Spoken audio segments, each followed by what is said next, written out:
Introduction.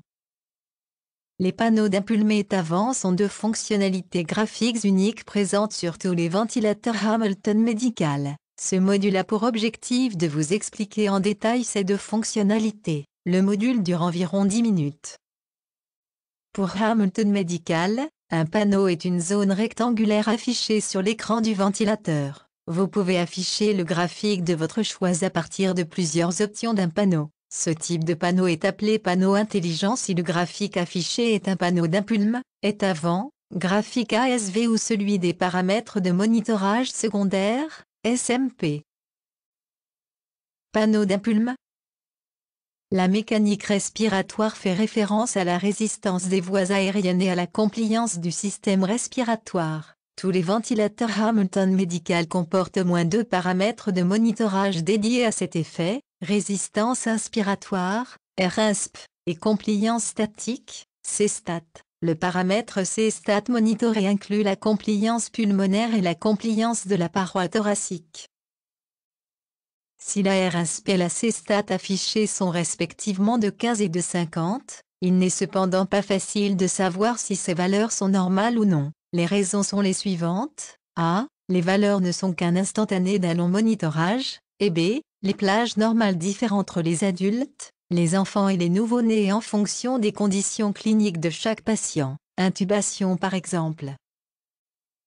Le panneau d'impulme affiche le cycle courant et la mécanique respiratoire du patient. Ce panneau est disponible pour des applications adultes et pédiatriques, mais pas néonatales. Le panneau affiche 4 composants graphiques, cycle mécanique, compliance respiratoire, résistance des voies aériennes, activité de triggé par le patient. Cycle mécanique. Le cycle mécanique est défini comme un cycle, contrôlé ou spontané, délivré par un ventilateur. Une image du poumon s'affiche. Son volume varie en fonction de l'inspiration et de l'expiration délivrée par le ventilateur. Vous pouvez ainsi clairement voir si le ventilateur fonctionne et à quel rythme. Le d'impulme prend alors tout son sens. La compliance respiratoire se présente sur 5 niveaux. Chaque niveau est représenté par des contours extérieurs sur l'image du poumon. Cliquez sur les blocs dans l'ordre pour afficher une explication. Lorsque vous avez visualisé toutes les images, continuez en cliquant sur la rubrique suivante des notes de bas de page.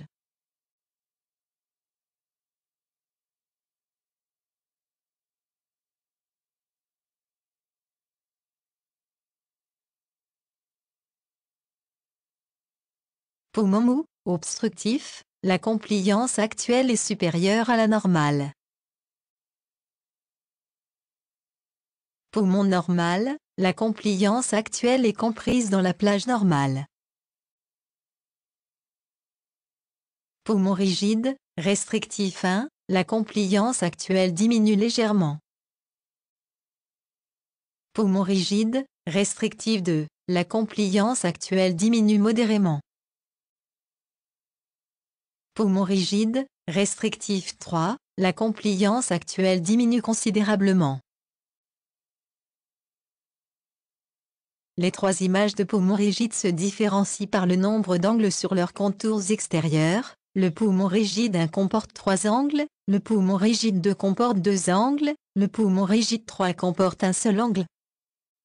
Toutes les images affichent un arrière-plan bleu pour représenter un poumon normal de référence. La CSTAT est la moyenne mobile des 10 derniers cycles. Elle est mise à jour à chaque cycle. Par conséquent, la modification de la CSTAT et de l'image a toujours lieu quelques cycles après un changement de compliance. Résistance des voies aériennes. La résistance des voies aériennes fait référence à la résistance totale imposée par les voies aériennes du patient, ainsi que par les voies aériennes artificielles, comme une sonde d'intubation ou une canule de trachéotomie. La résistance des voies aériennes est représentée sur le panneau d'impulme par la taille et la couleur de l'arbre trachéobronchique. 4 images représentent 3 niveaux de résistance et une situation anormale. Cliquez sur les blocs dans l'ordre pour afficher une explication. Lorsque vous avez visualisé toutes les images, continuez en cliquant sur la rubrique suivante des notes de bas de page. La résistance est faible ou normale. La résistance augmente légèrement. La résistance augmente considérablement. Information sur la résistance non disponible, l'arbre est gris.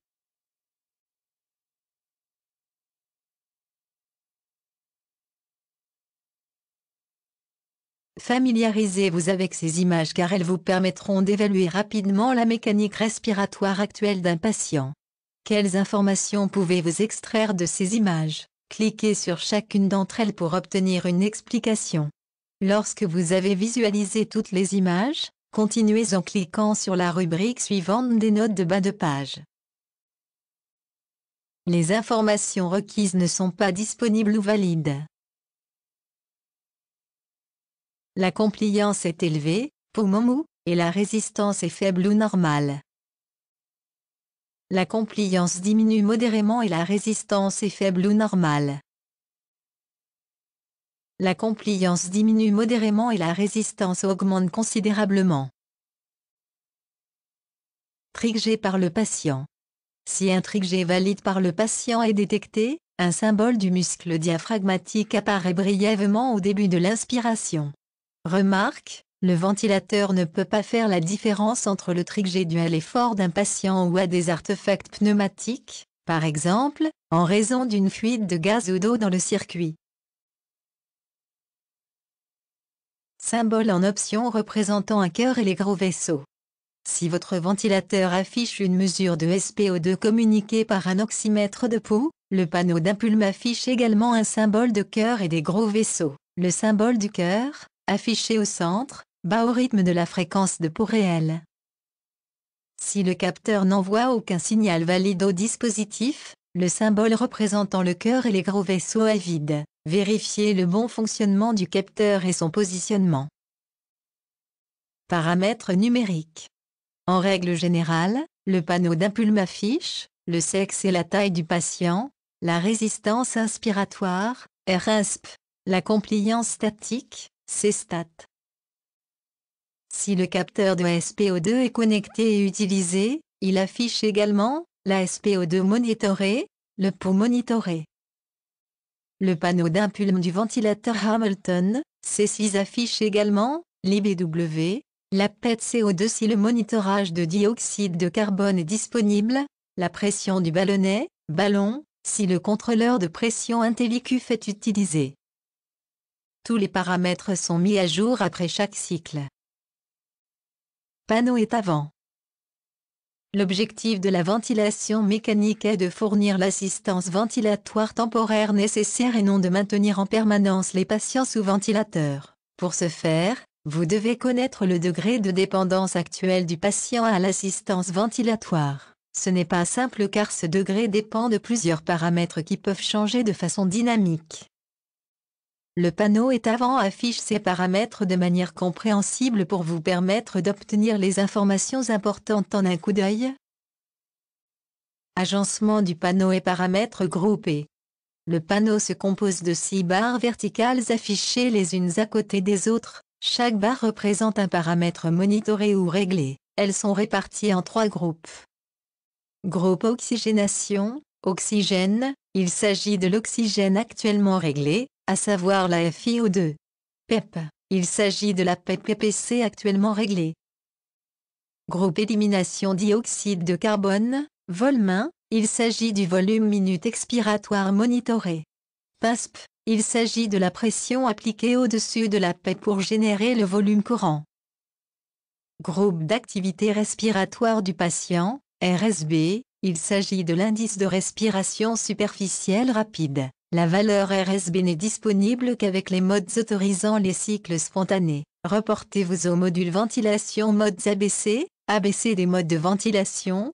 Pour 100 F spontané, il s'agit du nombre de cycles spontanés sur le nombre total de cycles pendant 1 minute, exprimé en pourcentage. Remarque, lorsque vous procédez à la configuration, vous pouvez remplacer RSB par P0, 1 et pour 100 F spontané par l'indice de variabilité. Zoom sur une barre verticale. Regardons de plus près une barre verticale. Elle comprend les éléments suivants, de haut en bas, nom du groupe. Limite supérieure de la zone de sevrage bleu clair. Réglette indiquant la valeur actuelle du paramètre. Limite inférieure de la zone de sevrage. Chronomètre. Paramètres, valeur associée actuelle et unité de mesure. Les limites supérieures et inférieures définissent la zone de sevrage en bleu clair. Elles représentent la plage cible à viser pour ce paramètre, soit via le changement de paramètres, tels que l'oxygène et la PEP, soit via l'amélioration de l'état clinique du patient. Ce tableau indique les limites supérieures et inférieures par défaut. En règle générale, les limites supérieures sont plus importantes que les limites inférieures. Tous les paramètres, à l'exception de %F spontané, suivent cette règle. Plus la valeur est faible, mieux c'est. Cela signifie que le patient peut tolérer une assistance ventilatoire moins importante. Les limites sont configurables. Reportez-vous au manuel de l'utilisateur correspondant. Chaque barre verticale affiche une réglette qui indique la valeur actuelle de ce paramètre. Elle se déplace vers le haut et vers le bas, à l'intérieur ou à l'extérieur de la zone de sevrage. La réglette disparaît si aucune valeur valide n'est disponible, comme au début de la ventilation ou en cas de RSB chez un patient passif. Chaque barre verticale comporte un chronomètre. Si la réglette se trouve en dehors de la zone de sevrage, aucun chronomètre ne s'affiche et la zone prend la couleur bleu foncé. Si la réglette se trouve à l'intérieur de la zone de sevrage, le chronomètre s'affiche et la zone prend la couleur bleu clair. Utilisation du panneau état-vent. Le panneau état-vent se compose de 6 barres verticales affichées les unes à côté des autres. Grâce à cette disposition, vous pouvez voir clairement et immédiatement quels sont les paramètres se trouvant ou non dans leur zone de sevrage. Vous savez alors que vous devez ajuster les réglages oxygène et PEP pour rechercher la cause possible. Depuis combien de temps la valeur d'un paramètre, à savoir la réglette, se trouve dans sa zone de sevrage. Si toutes les réglettes se trouvent dans leur zone de sevrage, cela signifie que le patient reçoit une assistance ventilatoire minimale et le panneau affiche un gros chronomètre vert. Si la durée affichée est supérieure à 30 minutes, le sevrage est considéré comme réussi. L'extubation est alors vivement conseillée, mais vous devez tout de même prendre en compte d'autres facteurs cliniques importants pour la décision finale.